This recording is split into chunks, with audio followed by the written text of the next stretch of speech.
بسم الله.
Why small?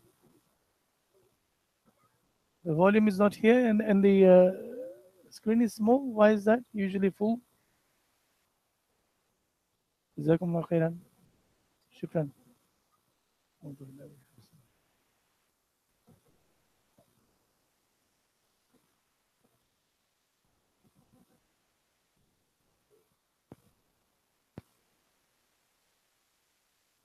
بسم الله.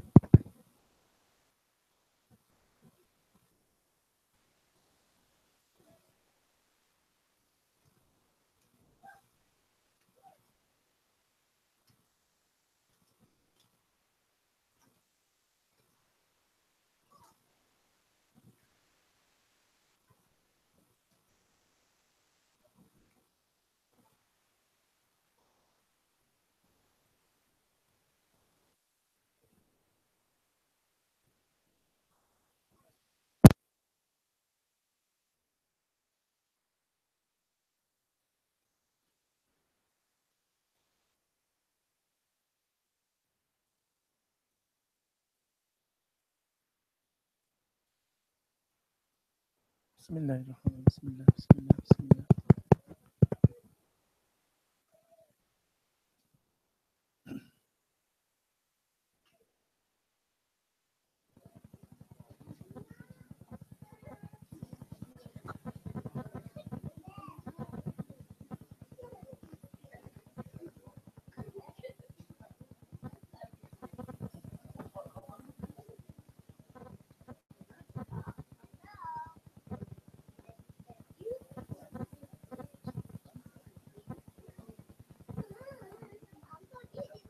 بسم الله بسم الله بسم الله.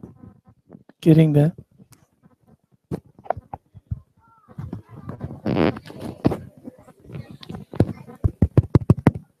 Bit more higher.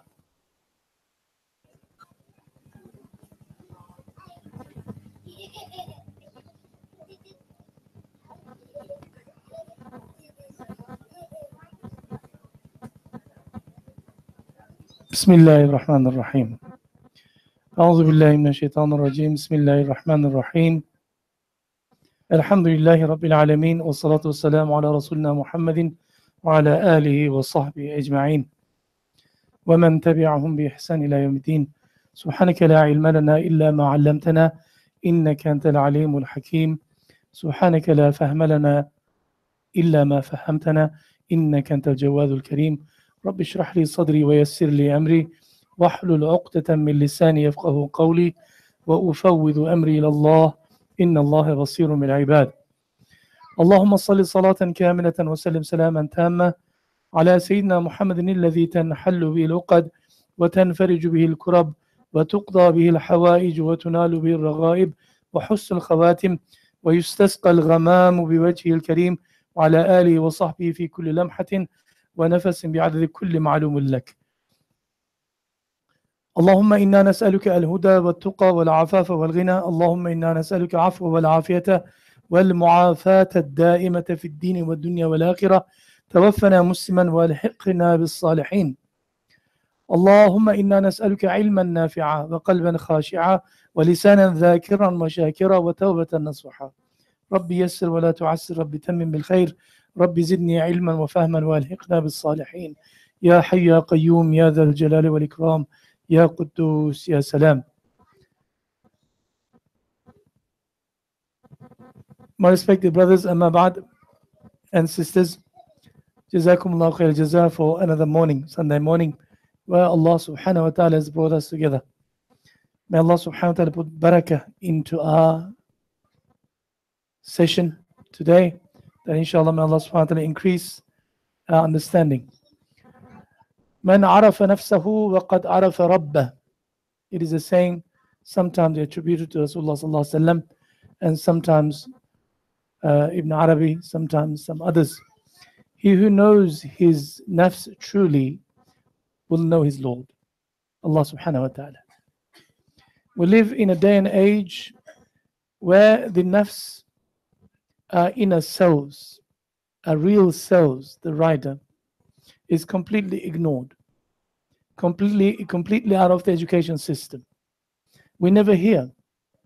We are total sum of some biological matter, some intelligence, and we just live normally like a Bahimi life, like a cow style life. We eat, we drink, we do normal things what other human beings do, then we work, and all of a sudden life comes to an end without any higher purpose. They are not interested in teaching you any higher purpose because they are not interested or believing in it.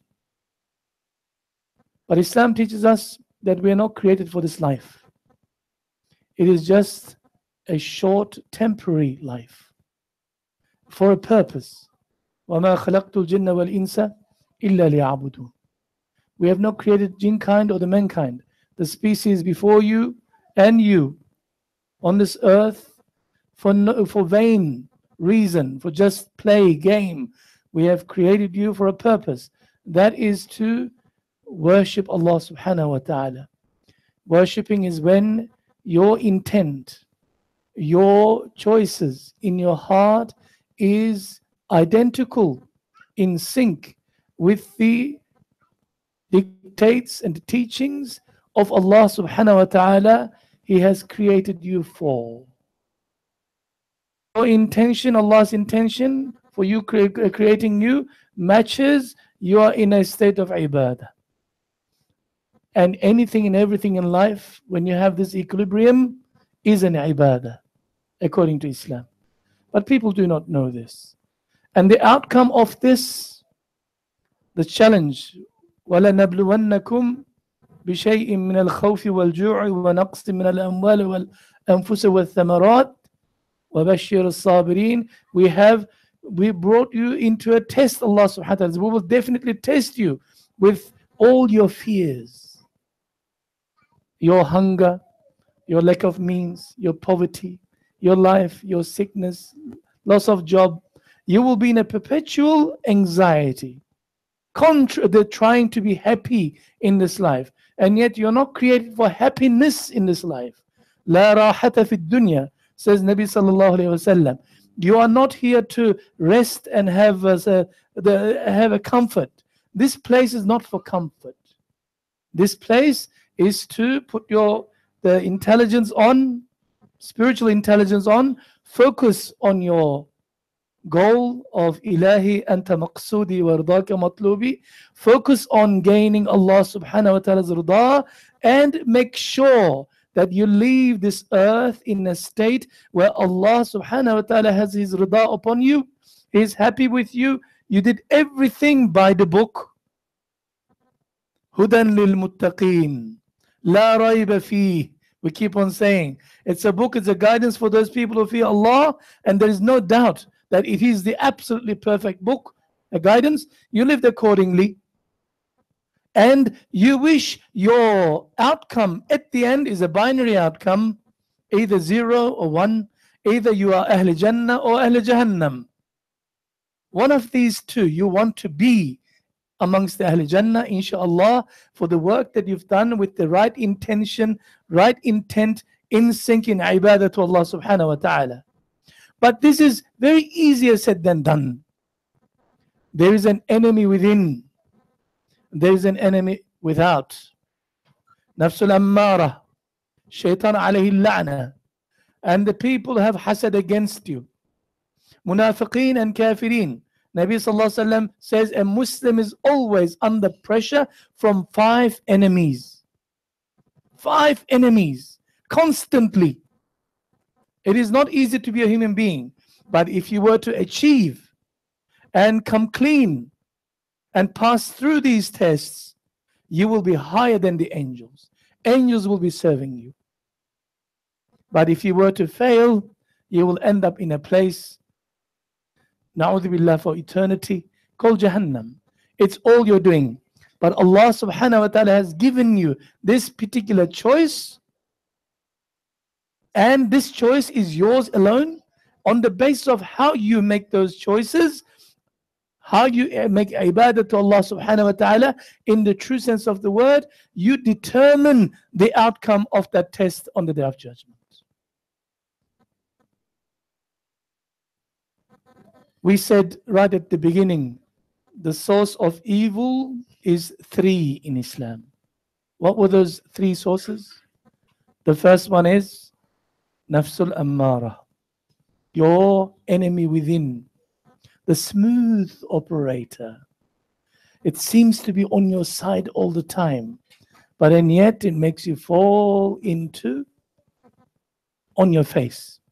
Doesn't want to obey Allah. Doesn't want to get up for Fajr, doesn't want to fast, doesn't want anything difficult, wants to enjoy at all costs, halal or haram. And we, no matter how logically we convince ourselves otherwise, we end up obeying this particular enemy within. It's so smooth.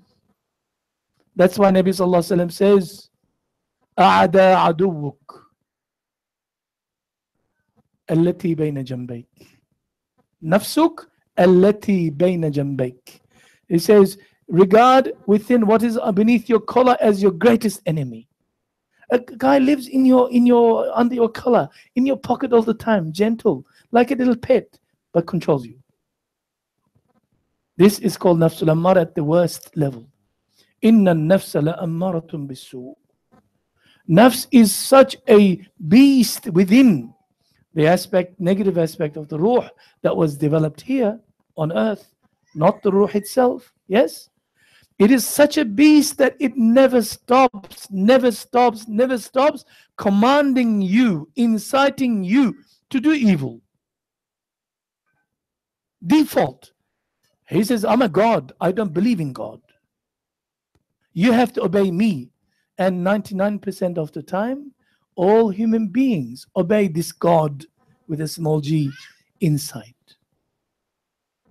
In one particular hadith, I reminded you much earlier that under the arsh of Allah subhanahu wa ta'ala, there is no greater God than the nafs al-ammara.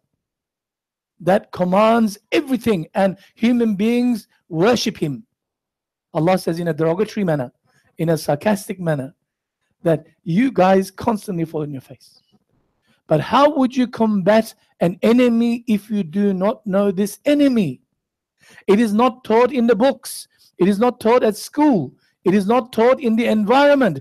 Everybody encourages this nafsul ammara, this beast, to constantly command you.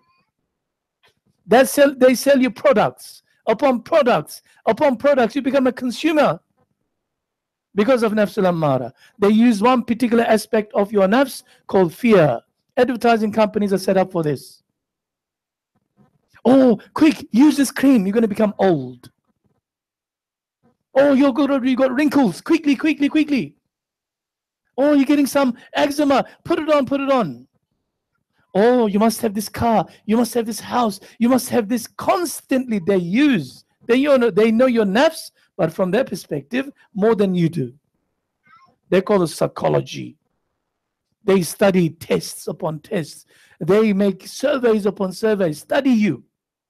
And they bring you to your attention. Google works in psychology.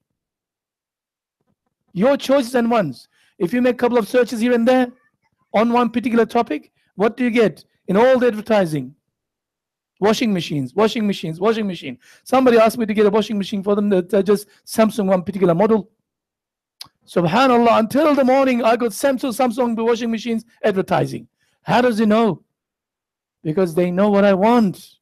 They advertise. He says, if I don't have a washing machine, I can't get my washing done. It's a fear. Nafsul Ammara is a smooth operator and not easy to change.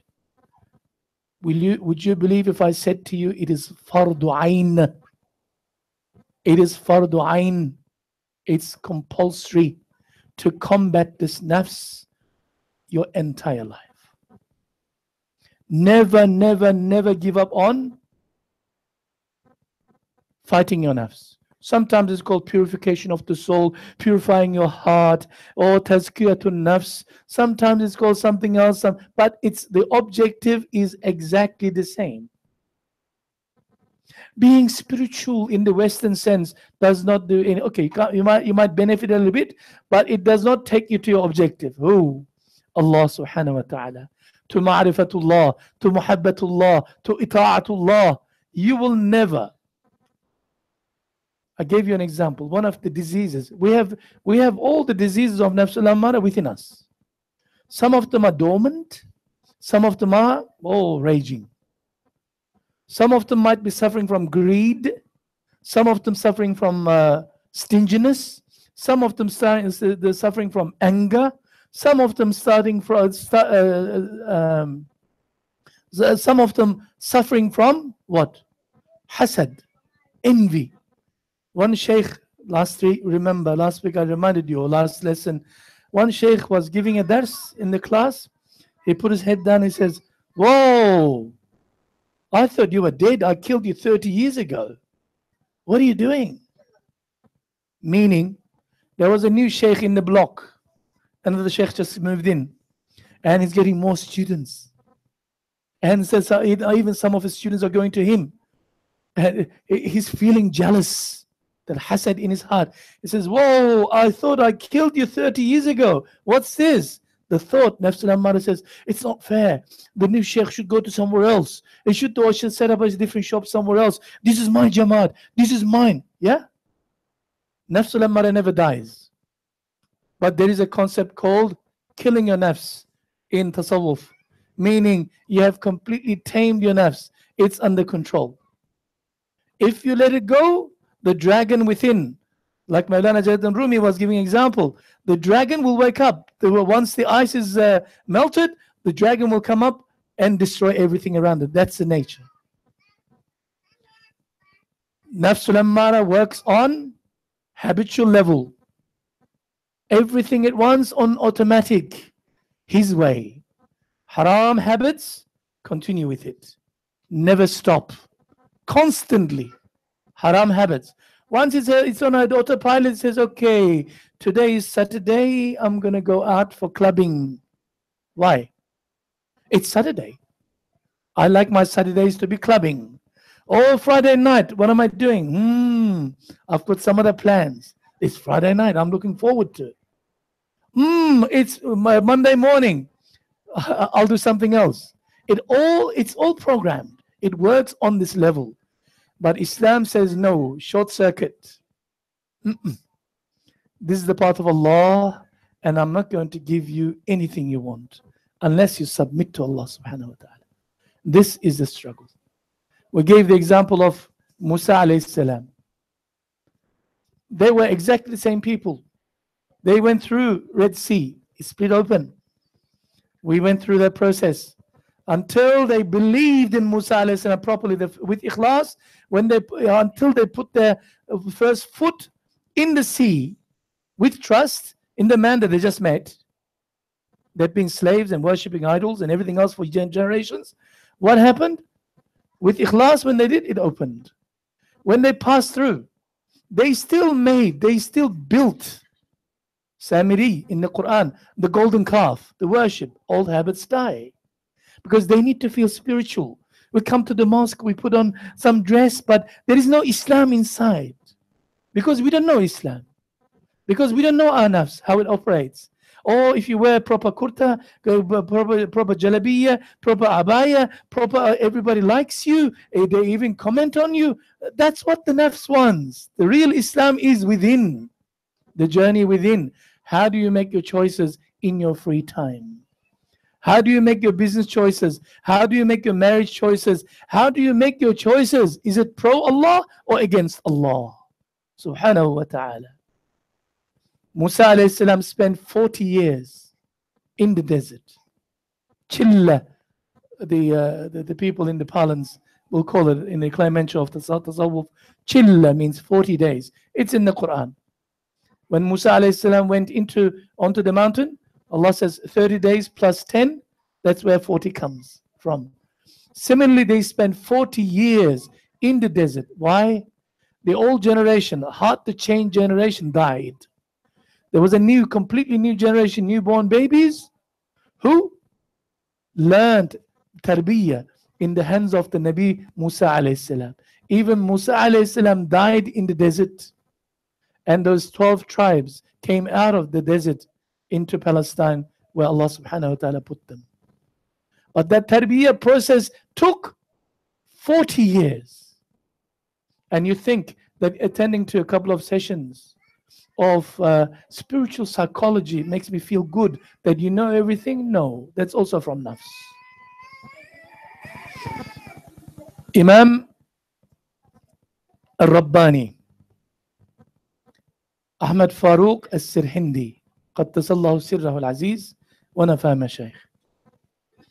He says the first invitation, first encouragement, first motivation to seek Islamic knowledge will come from Nafsul Ammara? No, from Shaitan alayhi la'na, your outer enemy.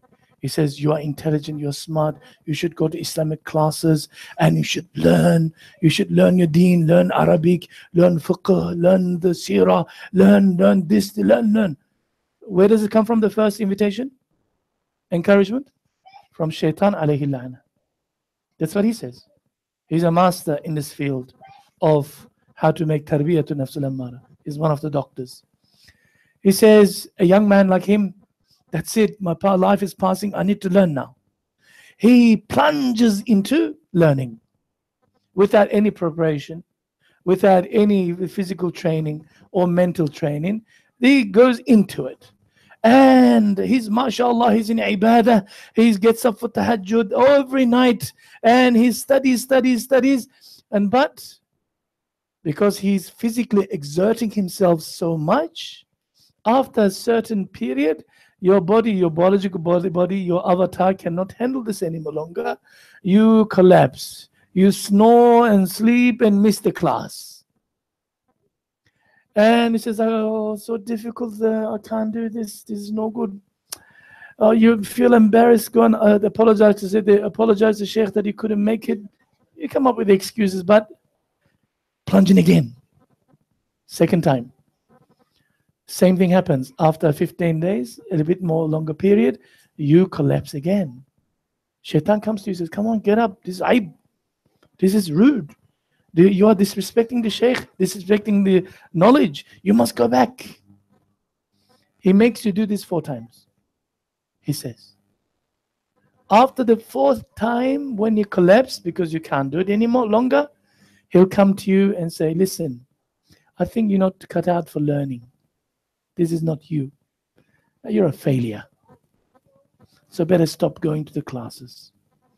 Better stop learning. Better stop attending to the durus of that particular sheikh or that teacher, that ustaz. Yeah? And you say, Nafsul Ammara says, yeah, true. Shaitan says, yes, I've got him. He made you go to attend the classes 4 times just to get you to this particular condition, so that he can make you believe in yourself, change your perception that you're a failure. Stop trying. Majority of the learning is done by the nafs in this manner. But what I'm saying is that, well, that's why Nabi Sallallahu Alaihi Wasallam says, what is the best amal in the sight of Allah? The one that is done small, but regular. Never give up. Regular.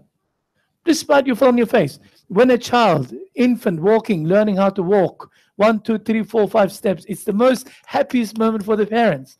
Oh, my baby is walking. And after that, they're wearing nappies and all, bang, they sit down. They fall on their ground. Fall on the ground. What do they do, the children? Get up again. Start walking. And after a few minutes, fall again. Do the child give up on walking? No. We should never and ever give up learning about our nafs al-ammara, its challenges, and we should learn the techniques of how to combat our nafs al-ammara, how to purify our nafs. This is fard to do so. This is fard to do so. I can give you evidence both from Quran and Sunnah.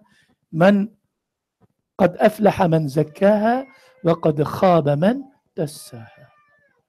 He who combats his nafs al-ammara and purifies it and wins has been saved, is successful with Allah. And the ones who neglected his nafs al-ammara and completely given up on nafs al-ammara, just follows the dictates of nafs al-ammara, has completely lost.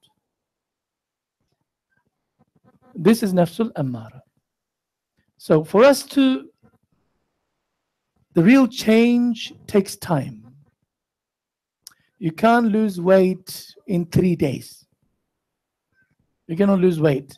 What? You'll only lose water. I'm on a diet at the moment. I'm going to become slim. Yes, I'm making a challenge with my daughter. Let's see who's going to win. So it's an encouragement for her. I'm suffering. Besides the point. Nafs al-ammara doesn't like it. But it does not happen. We set ourselves maybe 4 months. 4 months is even a short period. We should lose about 10 kilos, inshallah. 10 kilos, it's a big kilos. For her, if she loses 10 kilos, she'll disappear. Besides the point. Every woman always think they are not slim. Therefore, they have to constantly, they look at the mirror and says, oh, this one is a little bit fat, this one is a little fat. I wish they had that resolve to do that diet with their nafs al-ammara. If the nafs al-ammara sheds some kilos, they'll become a better person. But it doesn't happen. The change seasons do not come overnight. It has to go through stages. We look at the trees now, apricots. I don't know, it's not common in Indonesia, but common in here. They are green now. Only a few weeks back, they were little buds. And before that, they were just flowers. Before that, you can see the heads a little bit. In 2 months' time or less, there'll be fully ripened fruit. Change takes time. This is sunnatullah. It does not happen.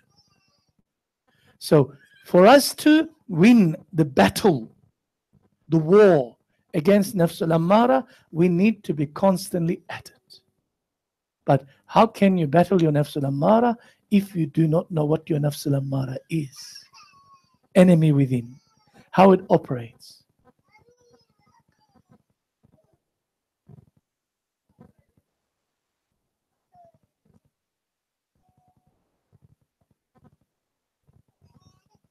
I mentioned about 40. Chilla, sometimes called khalwa. The suhba method. You cannot learn this science from theory. Wallahi. You cannot ever practice this science, ilm al-ihsan, from theory. You can learn things about it, but you'll never and ever be able to understand it. This is passed on from teacher to teacher to teacher to teacher since Nabi Sallallahu Alaihi Wasallam. That was one of his functions. One of his functions was to tazkiyah. Allah says in the Quran. And he made tazkiyah. He showed the path of tazkiyah to his companions. They continued this until our generation. إنما العلم بالتعلم وإنما الحلم بالتحلم, says Nabi sallallahu alaihi wasallam in a Sahih hadith.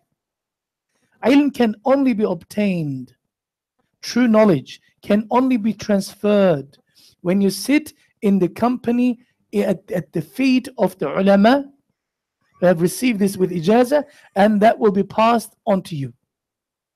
Listening, taking notes, asking questions in the company. And hilm is clemency, gentleness, controlling your anger. Yes, being halim cannot be learned. It has to be in the company of a person who has this hilm, he has command of hilm in his heart, so that it wears on you.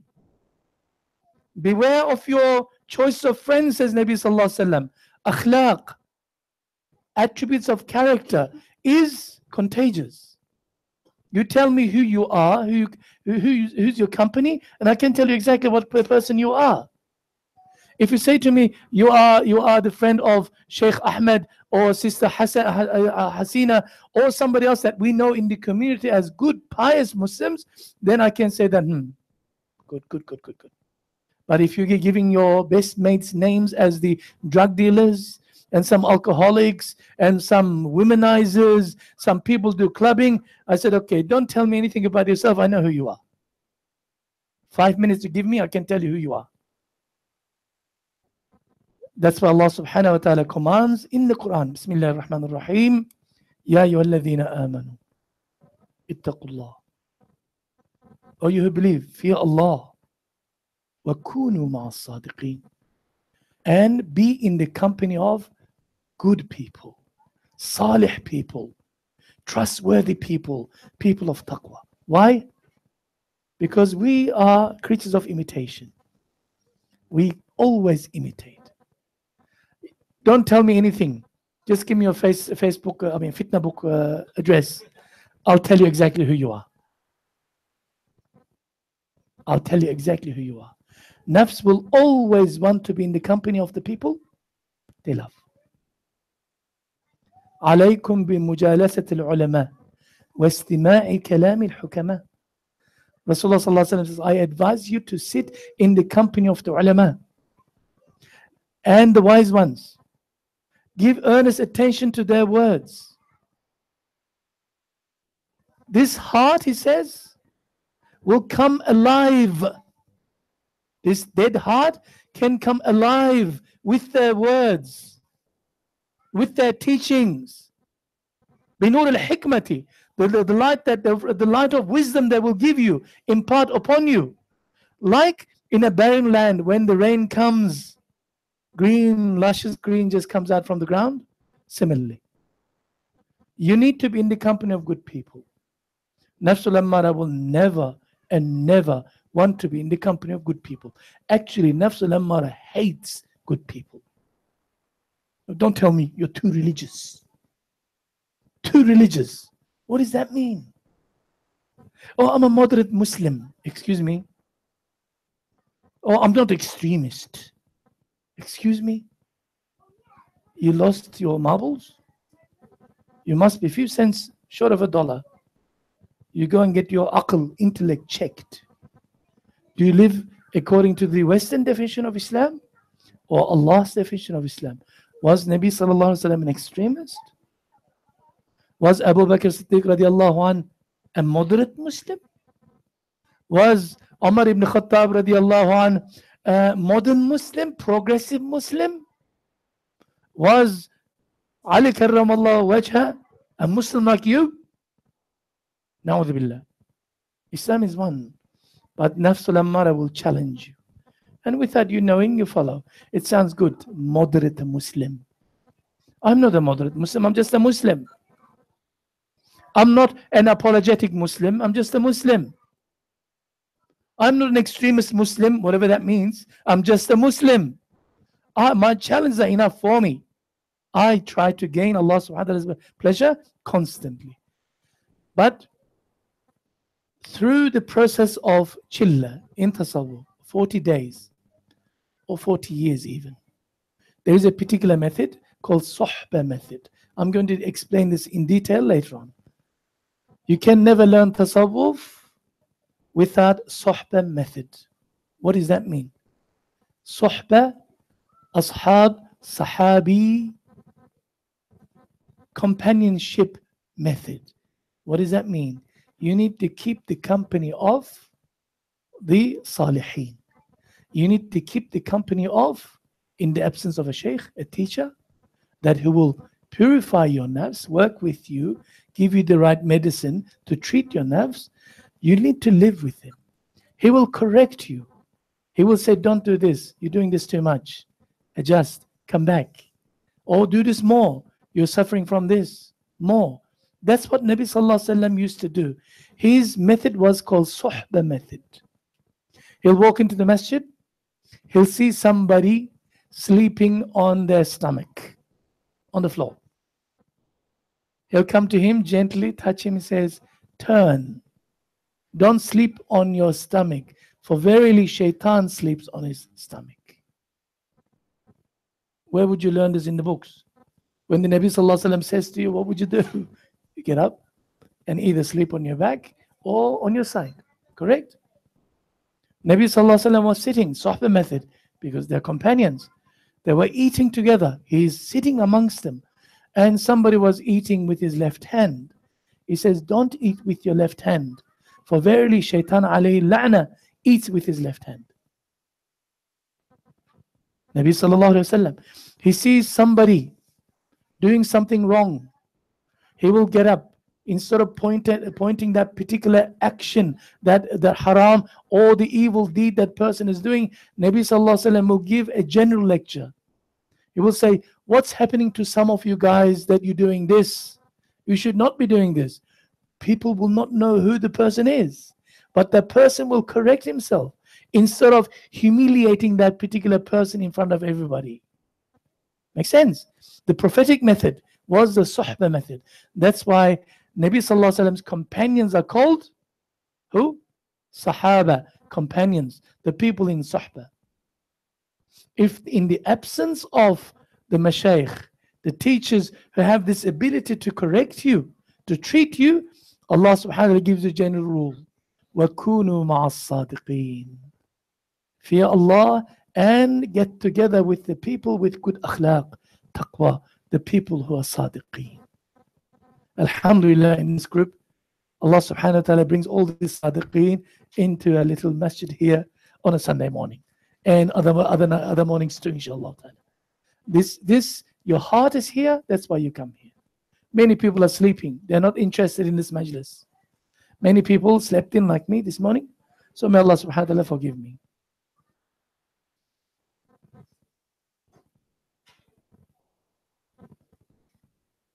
I actually want to skip through this one. One of our mashayikh in a manuscript that was not published yet, but still available, describes the levels of nafs in metaphorical sense. He says, I went and visited the city of Nafsul Ammara. Who are the inhabitants? How they lived? Who's the leader? How they are ruled? What are their policies? What are their rules? He explains the method of explaining. Beautiful. He says, for example, in a dream, hypothetically, I reached a particular city that was in complete darkness. When you're in Nafsul Ammara's control, your heart never receives any light. No illumination, no refinement, no enlightenment. It was huge. I cannot see the limits of the city. It was bigger than Melbourne. Yes. This city contained people from all nations. In other words, everybody has this Nafsul Ammara. It's not just the Arabs or the Turks or the Indonesians. Everybody has it. On the street, Muslim or non-Muslim, they all suffer from it. Because we're human beings. Yes, human beings. Everything that is despicable, disgusting, that Islam shuns, this was a commonplace in the city. You can see it openly. Absolutely. There is no concept of haram or halal. They do everything that is disgusting openly. I asked one of the people on the street, excuse me, who's your ruler? Who's your king? Who's in charge here? I want to see this person. He said, his leader, his Royal Highness, called cleverness. Witty, smart, I'm the intelligent. I can get away with murder. I can do anything. I can hide things. I enjoy myself at the same time. Nobody sees. Yes? Cleverness, wittiness. And that he was the greatest astrologer, the sorcerer, the engineer. He knows everything. Smooth operator, I said to you before. In this city. A doctor who gave life to the ones otherwise would die with their habits. Now we have a different look. We cannot get away from it. It controls us. Yes? It's the same. Nafs likes it.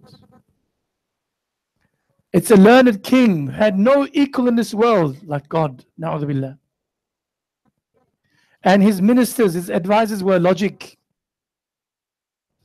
The common sense. Oh, that's too much, man. I don't understand that one. Where'd you get this from? Hume, one of the British philosophers. He says, what is intellect? What is aql? What is reasoning? Nothing but a toy at the hands of it's a mirror, a toy. We can bend any way we want at the hands of our desires. You can justify anything. Logically. You come up with justification. Anything. Oh, I was sick, I couldn't get up. I was hungry, I couldn't control myself. Oh, you empathy, you want from people. You justify anything. Logic, common sense, imagination, fantasy, daydreaming. We have so many issues. At night we put ourselves with a lullaby, fantasizing things. One day I'm going to become rich. One day I'm going to become beautiful. One day I'm going to become slim, in my case. One day, tulul amal, how nafsul ammara operates. And the people who follow this nafsul ammara are totally obedient citizens. They never even think of rebelling against. No, Arab Spring in this one. No, but they're happy with him because he makes them do everything. There is nothing. He says, I went to visit His Highness the Cleverness, and daringly asked him, excuse me, how is it that the men of knowledge of your realm never act on their knowledge? They know a lot, but they never practice what they preach. Lots of munafiqeen, in other words.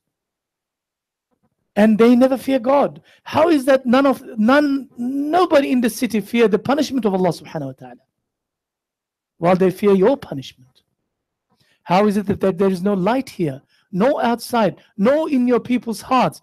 How is it that your subjects appear to be human beings in outer form, but they're actually worse than animals in their real essence? That's what it is. Cow-like life. Eat all day, defecate all day, no adab all day. When it comes, just give milk. Then at night, sleep. When the season comes in heat, produce. The same thing, repeat over. That's what the cow likes. You can't teach a cow anything else. When you are under full control of nafsul ammara, that's what a human being is. Bal hum adall. Allah subhanahu wa ta'ala terms this. He says worse than, lower than the lowest animals, a reptilian state. Allahumma salli ala Sayyidina Muhammad wa ala Sayyidina Muhammad. Nafsul ammara, his cleverness, answered me. I, the one who can figure out how to derive personal benefit from this world, by deceiving people, by a mask that I put up, a show I can put up, even if my benefit is their loss, I am their ideal. Everybody wants to be successful like me.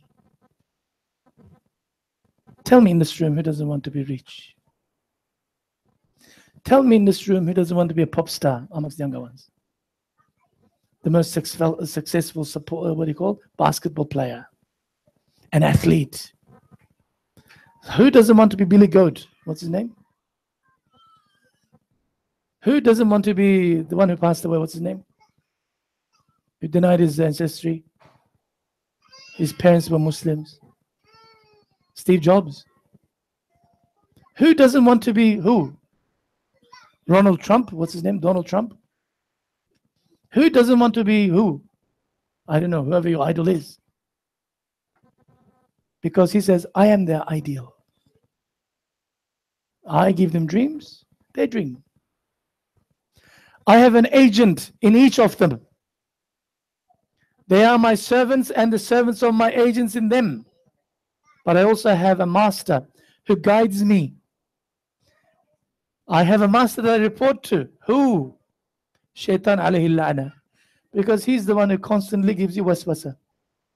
He's the one who suggests to you. I listen to him. Well, what do you think? Oh, that's good. I like it. Let's do it. He's my master, he says.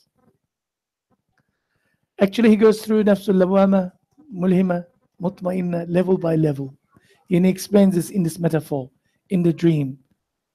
And he finds final nur, amazing, beautiful feeling. When you purified your nafs, you reach that level, which we're not going to go through yet. Maybe in the future. You could never and ever destroy your nafs al-ammara. You can only tame it. You can only control it. You can't change the nature of a scorpion. It will always sting you. But you can put it in a cage. You can make it, numb, put it to sleep, or keep it away from danger. If it comes out, it will always, always sting you by design. Nafsul Ammara can never be good at this level. Nafsul Ammara level. Never and ever. Only when it's purified, when it's 100% controlled and tamed, it becomes good. It becomes good. Otherwise, your Nafsul Ammara is always your enemy. Never and ever. When our ulama say that they have killed their nafs, we said they did not literally kill it, because if you kill your nafs, you die. You committed suicide, it's haram. But once you control, everything's under control, we say we killed it. Otherwise, it kills you. Okay? Unless, what is that killing of Nafsul Ammara means? When the blameworthy attributes of Nafsul Ammara, that inshallah we'll go through. Blameworthy attributes of Nafsul Ammara, 14 of them or 12 of them, depending on how you look. When they're transmuted, changed into not blameworthy, praiseworthy attributes. In Arabic we call this from akhlaq al-razila to akhlaq al-hamida. The prophetic, pure, Muslim, Quranic akhlaq. Once from the evil, from his highness cleverness, the one who works with, obeys shaitan alayhi la'na, not that akhlaq, into, once you change this. Unless this change takes place through tazkiyah, we will never be able to change.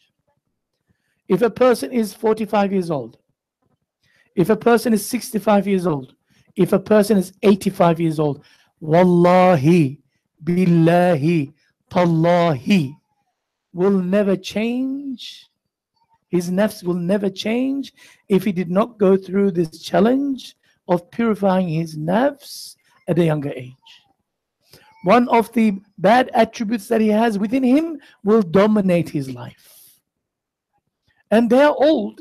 They cannot function as a human being. They're even in a, in a nursing home, but their nafs, the anger, the hasad, the ghiba, the bukhul, they constantly suffer from bad habits. Bad habits. You see, if shahwa, his lust for the opposite gender, was not controlled, was not tamed, and his nafsul ammara continued like this, even at his advanced age of 60, 70, 80, he still commits zina. Why? We call them dirty old men. We even laugh at it. But nafs doesn't change. Your outer shape, your avatar gets old, but your inner never change. You need to make an active, concerted effort to change. This doesn't change.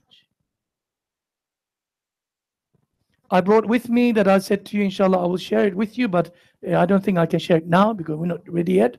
I'm going to give you a nafs challenge. Simple things I'm going to tell you. Let's see if you can last for 1 week. 7 days. Only 7 days. If you can do it, it'll show that you are more intelligent than your own nafs. Otherwise, that His Highness cleverness is always putting you down. He's playing tricks with you. You want to test whether your nafs is playing games with you? Let's work on it. I will give you this. But not now. I want you to understand a bit more. Inshallah. I'm going to give you what? Intelligence test. Intelligence test. Who's smarter, you or your nafs? Inshallah ta'ala.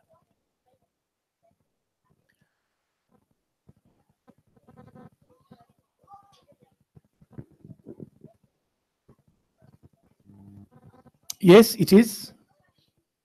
How do we control the nafs? Is it possible at all to transmute or negative blameworthy attributes of nafsul ammara into positive and praiseworthy qualities? Yes.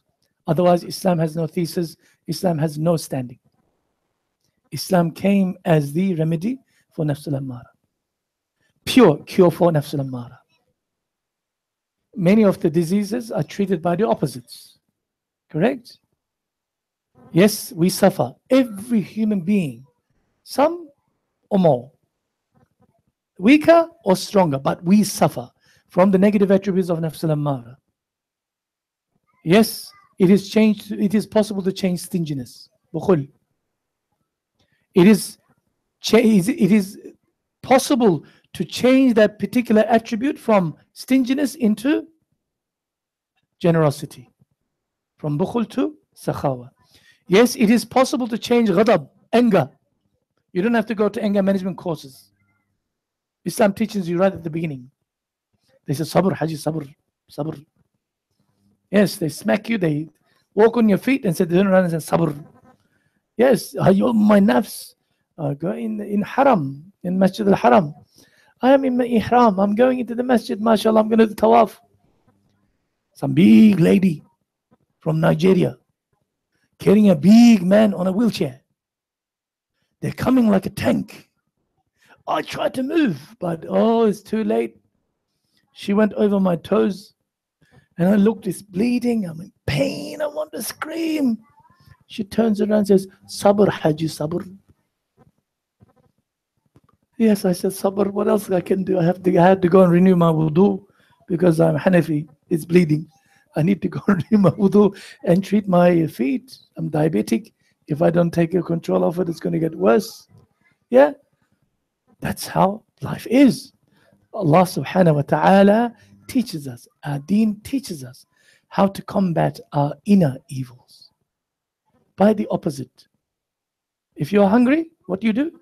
What's the opposite of hunger? Eat. If you are tired, what do you do? Sleep. Yes. If you're thirsty, water. So everything that your nafs suffers from, Islam has the cure. Administering this, applying this, following that prescription is your challenge. That's where the nafs al-ammara comes, it resists. He says, no, I don't want this. But you're going to die. You're thirsty. No, I don't want. You need to change your perception of your nafs al-ammara first. And inshallah, once you begin to change your nafs al-ammara, your heart changes. Your heart begins to be purified, slowly, inshallah. One of the methods that we said was zuhd, in the company of a sheikh, and your doctor will administer to you one by one. Another method is practicing zuhd. Zuhd is a very central but most important theme in Islam. It teaches you the concept that you are temporary being. Your stay here on this earth is temporary. You should not fall in love with the Singapore airport. You can pass through. You can pass through the Singapore airport, Changi airport, enjoy all the facilities, but you can't live here. This is not your home. You're a passenger in transit. Correct? Passenger in transit. You need to convince your heart that you're passing through this. Nabi Sallallahu Alaihi Wasallam teaches us in hundreds of hadith this particular ability to detach your heart from this nonsense idea that Changi Airport is a permanent place for you. Yes?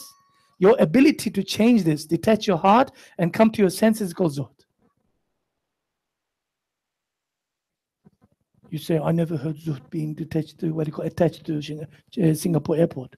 But I'm giving you something that you can understand. This life is temporary, first. And anything that passes through is a test, good or bad. If Allah subhanahu wa ta'ala gives you ni'mah, He's going to ask you, what did you do with this? وَتُسْأَلُنَّ يَوْمَئِذٍ عَنِ النَّعِيمِ. He will constantly test you for every single ni'mah. That's how it is. وَمَنْ يَعْمَلْ مِثْقَالَ ذَرَّةٍ خَيْرًا يَرَهُ وَمَنْ يَعْمَلْ مِثْقَالَ ذَرَّةٍ شَرًّا يَرَهُ. Coming back to the right at the beginning of our talk, what was the outcome? Binary, 0 or 1. Ahl Jannah or Ahl Jahannam. Entirely up to you. You need to make the choice. But the first step in this regard, after understanding Nafs al-Ammara, is to detach your nafs from this world. I'm not asking you to become a monk. I'm not asking you to become a nun. Islam gives guidelines. Have the wealth in your pockets. Have the wealth in your bank accounts. Have the wealth around you. But do not put that wealth into your heart. That's what zuhd is. Use it, but don't fall in love with it. Acknowledge who's the giver. Who's the giver? Allah subhanahu wa ta'ala. He gave you this, He can take this away from you anytime. You were born with nothing. And you will die with one little kafan, nothing else. This is dunya.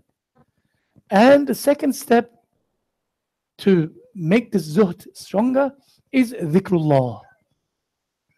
When you repeat certain things on your own, not dhikr, this is called tadhakkur. This is imitation dhikr. La ilaha illallah, la ilaha illallah, la ilaha illallah. You are imitating dhikr. Dhikr means keeping the madhkur, Allah subhanahu wa ta'ala, constantly in your mind and heart and act accordingly. In other words, you are in a state of ibadah, you're making dhikr. If you read 40 pages of Quran every day, if you say 300,000 times La ilaha illallah, subhanallah, alhamdulillah, wallahu akbar, 300,000 times a day. If you never left the masjid, if your heart is not making dhikr, you're not making dhikr. You're pretending to make dhikr. But that's the first step. Children imitate their parents how to walk. We love our children when they do their salat next to us, especially if they are little, tiny toddlers. They can't even make sajda properly. They put their backs up. It says we laugh and we smile. That's what our dhikr is like to Allah subhanahu wa ta'ala.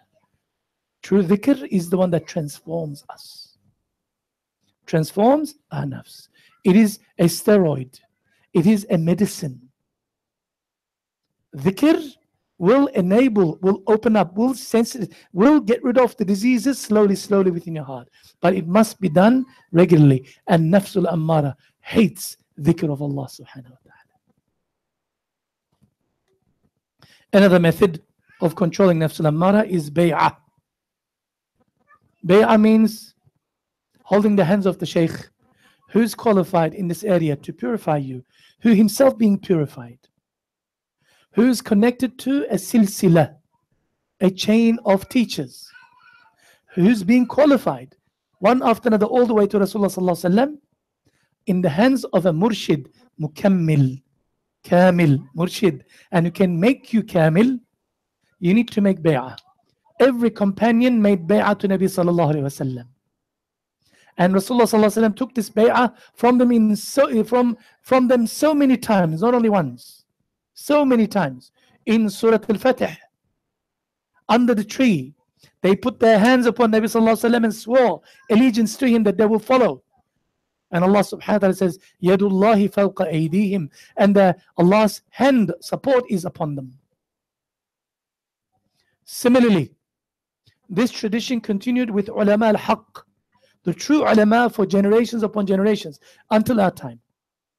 You need to find a doctor for your treatment. Firstly, you need to acknowledge first you need that treatment. Then you need to find that doctor. By the way, let me make a disclaimer. I am not a doctor. I'm not one of those. Don't come to me, Sheikh, I want to make a bay'ah. I'm not a Sheikh. Okay? You need to find your own Sheikh. Your path is your path, inshallah ta'ala. You make bay'ah and you're in the tarbiyah, you get into tarbiyah of the Sheikh. You follow the treatment of the doctor. Yes? And you take the medicine he gives you, no matter how bitter it is, how difficult it is, how challenging it is, then the process of recovery starts. According to tasawwuf, according to spiritual psychology, everybody at nafsul ammara level is actually in coma, in ICU. And this until you're waking up. What's the ideal state for a human being? To be an athlete and fit and healthy, yes? That takes time. If your doctor, your treatment giver is properly qualified, that process will be very short. Inshallah ta'ala. Very short, about 40 years. Being in the sahbah, in the khidmah of the Shaykh, meaning you are learning, you're going through the treatment process. Oh, now the little juicy bits came in and we have to stop.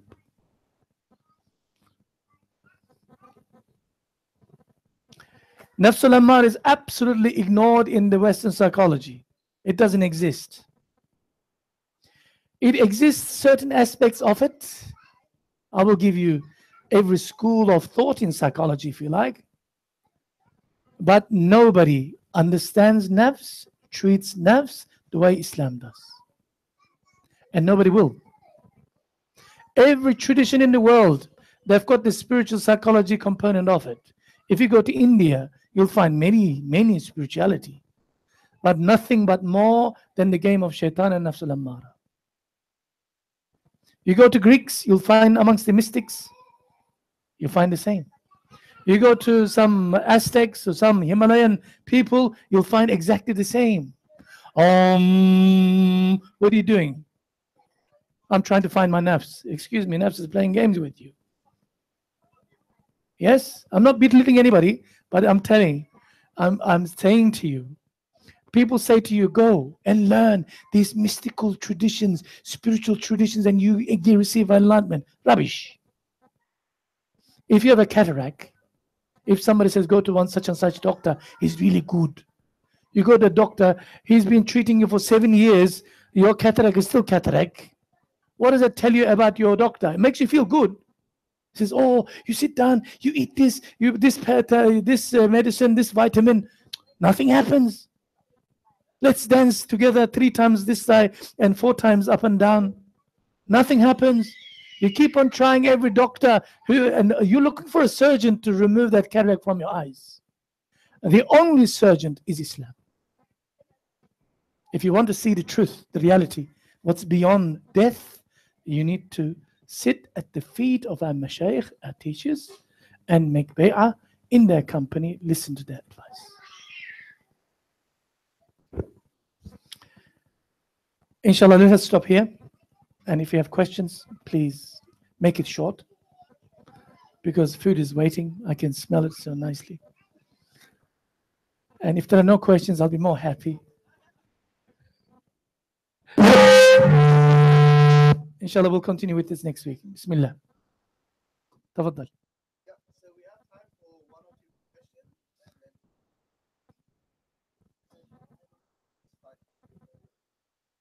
Yes.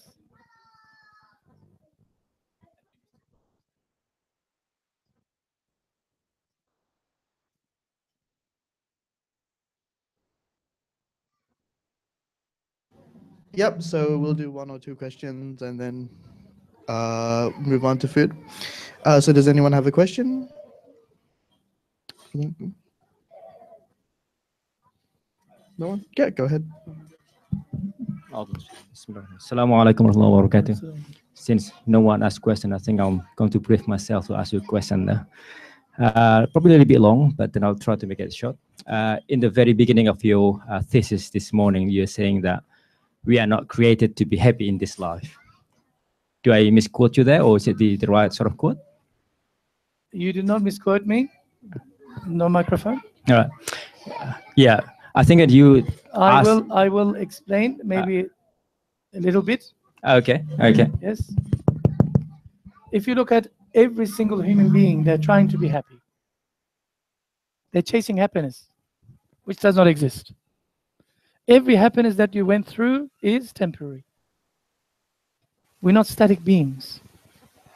If we were static beings, like constantly happy, we're angels. We are going through challenges. Everything affects us. A toothache affects us. We're not happy. There's something that your boss said at work, or somebody criticized you. We're not happy. Even if you come home and your wife did not cook the meal that you wanted, you're not happy. Happiness is an illusion. But we can maximize happiness when we obey Allah subhanahu wa ta'ala. When our heart is purified, when tazkiyah process is taken, nothing will affect you easily. Let there be atomic bombs exploding around you, but your heart will be serene. But this is not true happiness. This is a majazi, symbolic happiness. The true happiness, ultimate happiness, is when you receive the rida of Allah subhanahu wa ta'ala, and when the gates of Jannah opens and the malaika ushers you in. Come in, please. Come in, please. The true happiness can only be felt and experienced in where? In Jannah alone. Everything else, we're looking for that happiness. Subconsciously, because our ruh is looking for that happiness. We can never find. We fall in love. We love the moments that we spend in our honeymoon. Then after that, Ya Latif. Is it the same man I got married, the one snoring? Is it the same woman? No, yes, of course we speak a relative happiness. But this is momentarily. Some people are naturally miserable. Some people try to act happy, but deep down, when they're alone, they think. It is not a blanket, complete happiness, but true happiness. That happiness, Allah subhanahu will make you taste the happiness of Jannah in this dunya once you purified your inner. That's why Abu Hassan al-Haraqani, Qaddasallahu sirra al-Aziz, one of our mashaykh, inshallah him or many others also said, he said, if the kings, the most powerful kings of this world, were to discover what we have in our hearts, in a different version, in the moment of sajda, the happiness that we're in the presence of Allah subhanahu wa ta'ala, that muhabbatullah, the love of Allah subhanahu wa ta'ala that we have, what Allah gives us as a result, they will unite all their forces, all the kings, and they'll declare war against us to take this away from us. A mu'min's heart, obedient mu'min's heart, will feel happiness, but that is still a relative happiness. True happiness happens in Jannah when you received, if you pass all the tests in flying colors, because we don't know what's going to happen to us. May Allah subhanahu wa ta'ala make us of those people, inshallah ta'ala. Okay, I turn it off.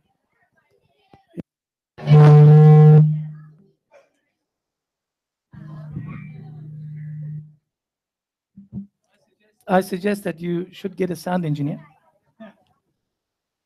Yes?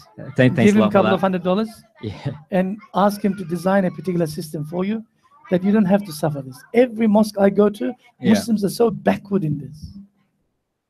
You go to a, what do you call, a pop show, musical show, hours in advance, the engineers come, set up the speaker system and everything else. It's perfect. For what? Munkar. For khair? Oh, what's this, man? Get it done. Let us be professional. I'm just suggesting, please. That was my Nafsul Ammara talking. Thanks a lot. I think, Brother Erwin, I think you have to actually write that down.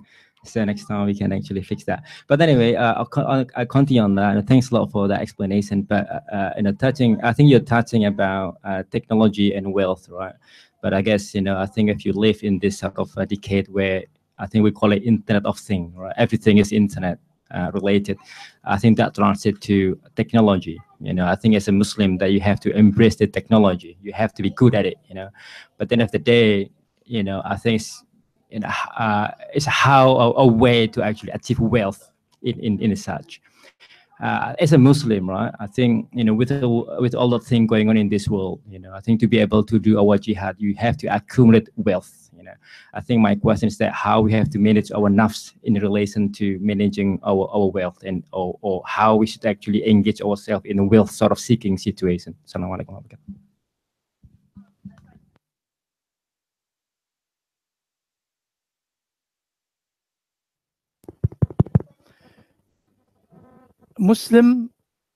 Muslims or Islam is never against wealth. Some people misunderstand this. They think tasawwuf is completely divorcing yourself from the world and live like a monk, priest. This is not Islam. Islam gives you an understanding that not everybody in this world can be wealthy. Allah gives accordingly. Some people are so smart, so intelligent, they've got 3-4 diplomas, degrees, they still can't make ends meet. They can't pay their bills. The other guy who cannot even sign his signature properly, the money is coming out of his ears. Allah is the one who gives. Qadar.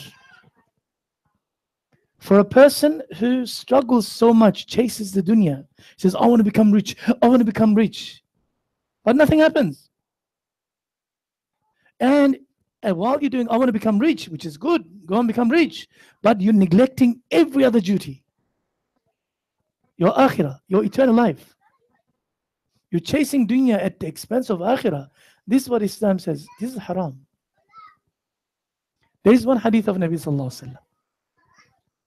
Our Shaykh Rahmatullah Alayh used to tell us all the time, Sayati zamanun, a time shall come upon my ummah. Unlike your time, he says, where wealth is not a good thing for you. Wealth in the hands of a salih Muslim is the best thing. A good Muslim whose heart is detached from this dunya, he is the keeper of the wealth, trustee of the wealth, not the lover of the wealth. Yes? In the hands of a salih Muslim, wealth is the best thing that time comes. The reason we cannot do proper da'wah work, the reason why our imams are selling kebabs and taxi drivers, is because Muslims do not understand this concept of being financially strong in da'wah.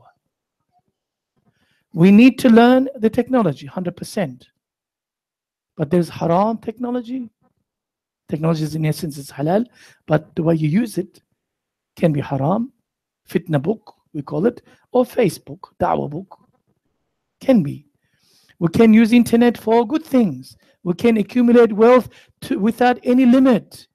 But the moment that you give your heart to that wealth and nothing else, neglect everything else, that becomes against you. We will never say that a Muslim should be poor. That's not an ideal state for a Muslim, especially in this country and in this time. We beg people to donate for the mosque. If you go to Seventh-day Adventists, they invite me the other day. I felt so ashamed.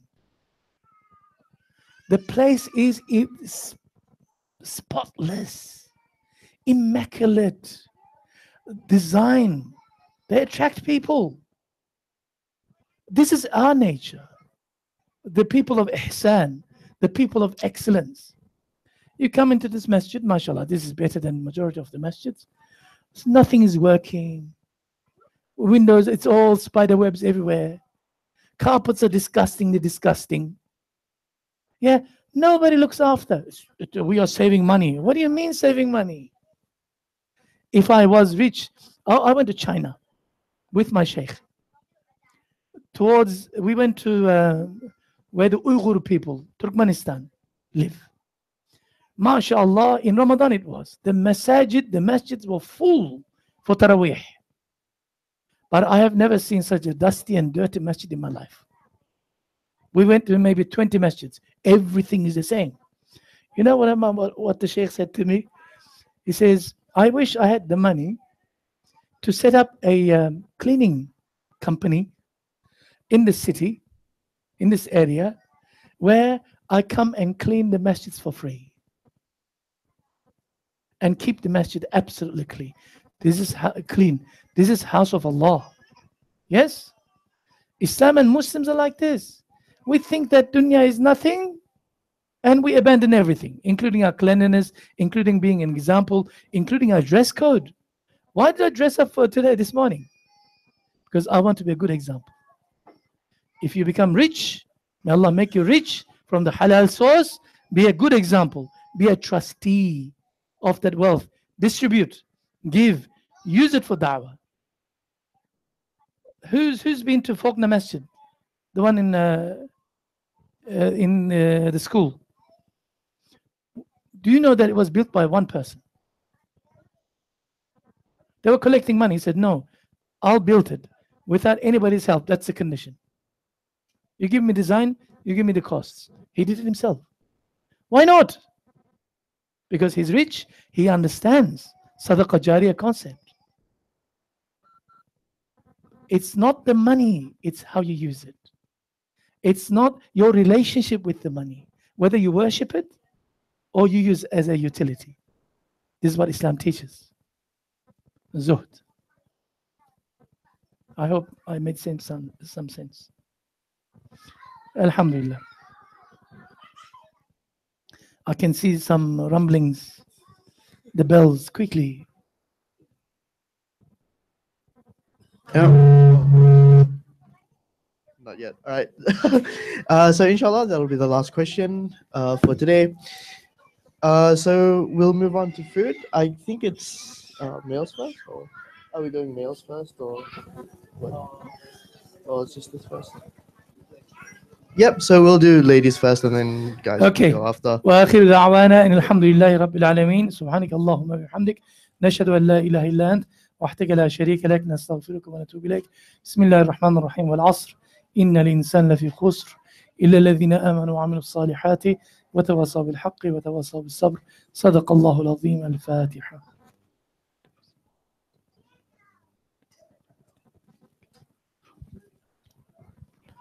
Yep. So sisters, feel free to grab the food. And yeah, that's pretty much it from me. Assalamu alaikum.